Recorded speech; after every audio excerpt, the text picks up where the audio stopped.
तो आज की इस वीडियो के अंदर हम हल्क की एक पॉपुलर स्टोरी लाइन को एक्सप्लेन करने वाले हैं जिसका नाम है इनक्रेडिबल हल्क द एंड। ये स्टोरी लाइन मार्वल कॉमिक्स में एक व्हाट इफ स्टोरी है, इसीलिए ये स्टोरी लाइन ना तो मेन टाइमलाइन से कनेक्टेड है और ना ही इसे कभी एमसीयू टाइमलाइन में दिखाया जाएगा। इसीलिए आप सभी इस स्टोरी लाइन को देखिए और एंजॉय करिए। तो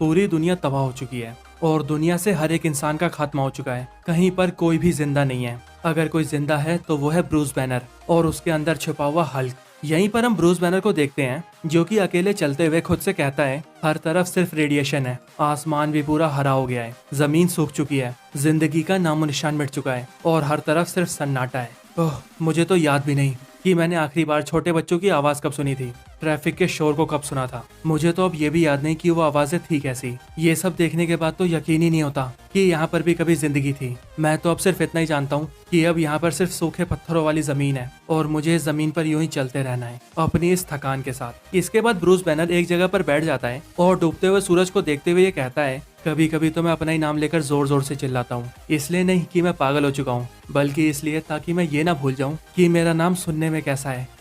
मैं हूँ ब्रूस बैनर, एक 200 साल का बूढ़ा आदमी, या शायद मेरी उम्र इससे भी ज्यादा है। रोज की तरह आज भी सूरज ढलने वाला है, लेकिन अब तो मुझे आदत हो चुकी है ऐसे ही घंटों तक बैठकर सूरज को ढलते हुए देखने की। सूरज ढल रहा है और ठंड बढ़ रही है। मुझे बहुत ठंड लग रही है। लगता है अब मेरी मौत होने वाली है और सच बोलूं तो मैं मरना चाहता भी हूँ। मैं इस जगह से निकलकर अब स्वर्ग जाना चाहता हूँ, सुकून से रहना चाहता हूँ, लेकिन वो मुझे ऐसा करने से हर बार रोक देता है क्योंकि उसे तो ये सब एहसास ही नहीं होता, ना ही ठंड ना ही प्यार। उसे तो अगर कुछ महसूस होता है तो वो है गुस्सा। हर रात को जब भी ठंड से ब्रूस बैनर की जान जाने लगती है तब उसके अंदर से हल्क बाहर आ जाता है और इस रात भी ऐसा ही होता है। बाहर आकर हल्क कहता है ओह ये कमजोर बैनर। हल्क इस बैनर से नफरत करता है। बैनर छोटा है, कमजोर है, ये बैनर हल्क को अकेला क्यों नहीं छोड़ देता है। पर तभी हल्क के आगे एक उड़ती हुई गोल चीज आती है जो कि हल्क के आगे आकर घूमने लगती है। हल्क उसे देखते ही उसे पकड़ने की कोशिश करता है, लेकिन बहुत ट्राई करने के बाद भी वो हल्क के हाथ में नहीं आती। हल्क कहता है ओह ये स्टूपिड सी चीज बार बार हल्क के सामने आ रही है, ये हल्क को परेशान कर रही है, हल्क इसे तोड़ देगा, लेकिन ये चीज हल्क के हाथों में ही नहीं आती। और ये बोलने के बाद ही हल्क वहाँ से कहीं दूर चला जाता है। दुनिया पूरी तरह से बर्बाद हो चुकी है और इन सब की शुरुआत हुई थी वर्ल्ड वॉर 1 से, क्योंकि वर्ल्ड वॉर 1 की वजह से दुनिया में बहुत तबाही आई और ना जाने कितने ही लोग मारे गए। लेकिन सभी लोग इस बात से अनजान थे कि इसके आगे और कितनी बड़ी तबाही उनका इंतजार कर रही है, क्योंकि वर्ल्ड वॉर 1 के कुछ साल बाद शुरुआत हुई वर्ल्ड वॉर 2 की और इस वर्ल्ड वॉर 2 ने दरवाजा खोला एटॉमिक एज का। इस वॉर के दौरान दुनिया ने न्यूक्लियर बॉम्ब के बारे में जाना और फिर इसके बाद इतने सारे न्यूक्लियर बॉम्ब्स का यूज किया गया कि उसकी वजह से पूरी दुनिया से इंसानियत ही मिट गई, सब कुछ बर्बाद हो गया और बच गए तो सिर्फ ये बंजर जमीन है। ब्रूस बैनर अब इस दुनिया का आखिरी इंसान है जो कि अपनी जिंदगी में पूरी दुनिया तो नहीं देख पाया है, लेकिन इतने सालों में वो पूरे नॉर्थ अमेरिका में घूम चुका है। वो हर जगह गया, हर देश में गया, कनाडा, मैक्सिको, हर जगह, लेकिन उसे हर जगह बंजर जमीनों के अलावा और कुछ भी नहीं मिला। और इस वक्त वो लास वेगस में है जहाँ पर उसने या यूं कहें हल्क ने बहुत वक्त गुजारा है। यहाँ ब्रूस बैनर कहता है इस जगह पर रेडिएशन के अलावा और कुछ भी नहीं है और कुछ भी नहीं। इस रेडिएशन से तो कोई भी मर जाएगा और अगर वो रेडिएशन से बच भी गया तो बिना खाने और पानी के तो पक्का मर जाएगा। और मुझे भी अब तक मर जाना चाहिए था, लेकिन मुझे खुद से मरने की इजाजत नहीं है क्योंकि मेरे अंदर का वो शख्स कुछ भी खा लेता है। वो कुछ भी खाकर अपनी बॉडी में एनर्जी पैदा कर लेता है। ऐसा इंजन और कहीं नहीं मिलेगा, लेकिन मैं इस इंजन का सबसे कमजोर हिस्सा हूँ। इसके बाद ही ब्रूस बैनर की बॉडी पूरी तरह से कांपने लगती है। ब्रूस बैनर समझ जाता है कि ये वही है और इसके बाद जैसे ही ब्रूस बैनर पीछे देखता है तभी हमें पता चलता है कि बहुत बड़े कीड़ों का एक बहुत बड़ा झुंड ब्रूस बैनर की तरफ आ रहा होता है। ये बड़े कीड़े भी किसी टाइम पर छोटे हुआ करते थे,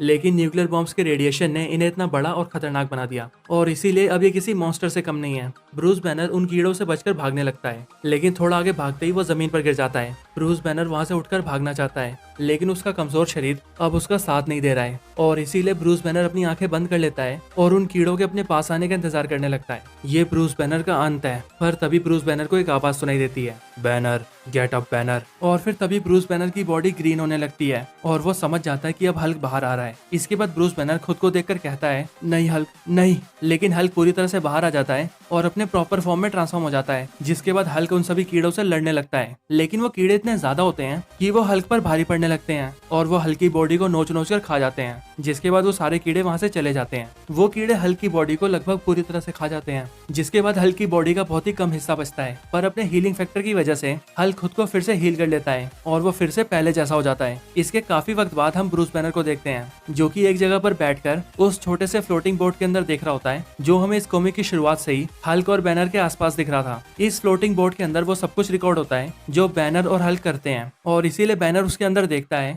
कि जब उन कीड़ों ने उस पर अटैक किया था तब हल्क के साथ क्या हुआ। वो उसके अंदर सब कुछ देखता है कि कैसे उन कीड़ों ने हल्क को खाया और फिर कैसे हल्क फिर से ठीक हो गया, और पूरी तरह से ठीक होने में हल्क को सिर्फ 18 मिनट लगे। इसके आगे वो देखता है कि हल्क को ठीक होने के बाद बहुत जोर से भूख लगती है, इसीलिए हल्क एक कैक्टस के पौधे को तोड़ता है और उसे खाने लगता है, और खाते खाते कहता है हल्क बहुत खुश है क्योंकि सब मर गए, हल्क के सारे दुश्मन मर गए, हल्क अब अकेला है, हल्क हैप्पी है। ये सब देखने के बाद ब्रूस बैनर फिर से चल पड़ता है और सीधा पहुंच जाता है कॉस्ट्यूम एडवेंचर मेमोरियल पार्क में। ये वो पार्क होता है जहाँ पर दुनिया के सारे सुपर हीरोज के स्टैचूज होते हैं, वो सारे हीरोज जिनमें से अब कोई भी जिंदा नहीं है, क्योंकि कुछ हीरोज उस न्यूक्लियर बॉम्ब की वजह से मारे गए, और जो हीरोज उसमें बच गए वो उन एलियन स्पीशीज से लड़ते हुए मारे गए जो एलियंस दुनिया पर कब्जा करने आए थे, और धरती के सारे हीरोज मर रहे थे। तब हल्क उन सभी नजारों को अपनी आंखों से देख रहा था। हल्क अगर वो सब रोकने की कोशिश करता तो शायद वो कुछ तबाही को तो जरूर रोक सकता था, हल्क कुछ हीरोज की जान भी बचा सकता था, लेकिन हल्क ने ऐसा कुछ भी नहीं किया। वो ये सारी बर्बादी अपनी आंखों से देखता रहा क्योंकि उसे ये सब अच्छा लग रहा था। वो खुश था कि आखिरकार इंसानों को उनके पापों की सजा मिल रही है।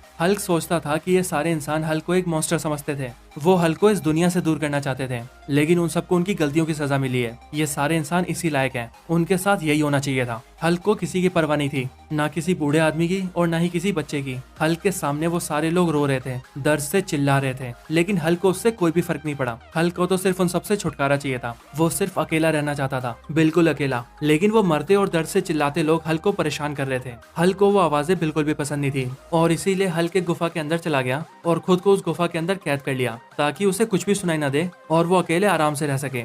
लेकिन फिर बहुत समय बीत गया, ना जाने कितने दिन, कितने महीने या शायद कितने ही साल बीत गए, और फिर इतने सालों बाद किसी ने उस गुफा को खोला, जिसके बाद उसके अंदर से ब्रूस बैनर बाहर आया, बूढ़ा ब्रूस बैनर। ब्रूस बैनर के सामने जो आदमी था उसे ब्रूस बैनर हैरानी से देखता है, लेकिन तभी हमें पता लगता है कि वो एक रोबोट है जो कि ब्रूस से कहता है हम बिल्कुल सही थे, अर्थ पर अभी भी एक इंसान जिंदा है, दुनिया का आखिरी इंसान, हमें यहाँ की जो रेटिंग्स मिली थी बिल्कुल सही थी। उस रोबोट को देखकर ब्रूस बैनर उससे पूछता है कि तुम कौन हो, जिस पर वो रोबोट जवाब देता है कि वो एक रिकॉर्डर है जिसे बहुत सारे एलियंस के द्वारा यहाँ पर भेजा गया है ताकि उन सभी को अर्थ पर हुई तबाही के बारे में ढंग से पता चल सके। ये सुनकर ब्रूस बैनर उससे कहता है वो लोग ऐसा क्यों कर रहे हैं, क्या वो हमारी गलतियों से सीखना चाहते हैं? लेकिन इस पर वो रोबोट जवाब देता है नहीं, ऐसा नहीं है, बल्कि हम सिर्फ श्योर करना चाहते हैं कि सारे इंसान मर चुके हैं, क्योंकि तुम इंसान सबके लिए खतरा हो, इस दुनिया के बाहर के लोगों के लिए भी, यूनिवर्स में रह रहे दूसरे लोगों के लिए भी। ये सुनकर ब्रूस बैनर कहता है तो क्या तुम मुझे मारने आए हो? लेकिन वो रोबोट कहता है नहीं। इसके आगे वो ब्रूस बैनर से कहता है तो अब मैं यहाँ से जा रहा हूँ,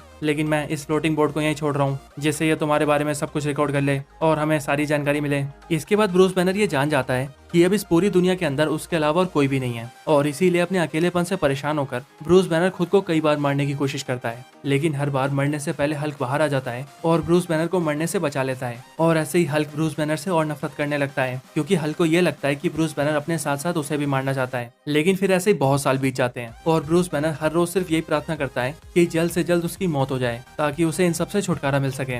लेकिन यहीं पर गुफा में लेटे हुए ब्रूस बैनर को एक सुंदर सी लड़की दिखाई देती है जो कि ब्रूस को अपने पास बुलाती है। ब्रूस बाहर आकर उससे मिलता है और उससे बातें करने लगता है, पर तभी जोर से बिजली कड़कती है और बूढ़ा ब्रूस बैनर नींद से जाग जाता है, जिसके बाद उसे पता लगता है कि ये सब सिर्फ एक सपना है। इसके बाद ही ब्रूस बैनर की छाती में बहुत जोर से दर्द होता है और वो दर्द से चिल्लाते हुए गुफा से बाहर आता है और इधर उधर मंडराने लगता है। ब्रूस अपनी जिंदगी से बहुत परेशान हो चुका है और वो सिर्फ अपनी जिंदगी का अंत चाहता है, लेकिन वो दूसरा शख्स उसे ऐसा करने से हर बार रोक देता है। ब्रूस बैनर हल्क को बहुत समझाता है कि इस बंजर दुनिया में उनका कोई भी नहीं है, अगर हल्क उसका साथ देगा तो वो दोनों यहाँ से निकलकर एक नई जिंदगी की शुरुआत कर सकते हैं, जहाँ पर उनके साथ उनका परिवार और उनके दोस्त भी होंगे। पर हल्क हर बार उसे मना कर देता है और वो ब्रूस बैनर का कभी भी साथ नहीं देता, और इस वक्त भी ब्रूस बैनर हल्क को समझाने की बहुत कोशिश करता है, लेकिन हल्क कहता है इंसान बुरे हैं, सारे इंसान बुरे हैं, हल्क का कोई दोस्त नहीं, कोई परिवार नहीं, हल्क को अच्छा लगता है, अकेले रहना अच्छा लगता है, हल्क अकेला रहेगा। ब्रूस बैनर हल्क को बहुत समझाता है, लेकिन हल्क उसे हर बार मना कर देता है, और फिर इसके बाद ब्रूस बैनर बहुत जोर से चिल्लाता है, लेकिन थोड़ी देर बाद ही ब्रूस बैनर की आवाज बंद हो जाती है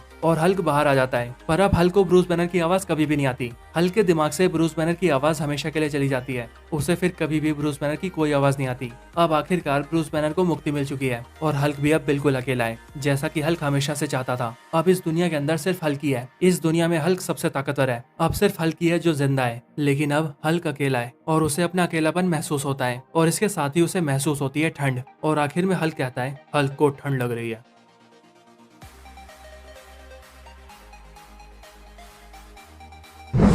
तो यही incredible Hulk the end comic की कंप्लीट एक्सप्लेनेशन वीडियो थी। आपको ये वीडियो कैसी लगी मुझे कमेंट करके जरूर से जरूर बताएं, और आप इसके आगे कौन कौन सी कॉमिक बुक एक्सप्लेनेशन चाहते हैं वो भी जरूर बताएं। और अगर आप हमारे चैनल की और वीडियोस को भी एंजॉय करना चाहते हैं तो आप हमारी वीडियोस का लिंक डिस्क्रिप्शन में भी डाल दूंगा, तो अगर आप इंटरेस्टेड हो तो चेकआउट जरूर करना। तो इस वीडियो को यहीं पर एंड करते हैं। ये वीडियो अच्छी लगी हो तो इसे लाइक जरूर करें, चैनल को सब्सक्राइब नहीं किया तो अभी कभी सब्सक्राइब करें। मैं आपसे मिलता हूँ ऐसे किसी और बेहतरीन वीडियो में, तब तक के लिए गुड बाय।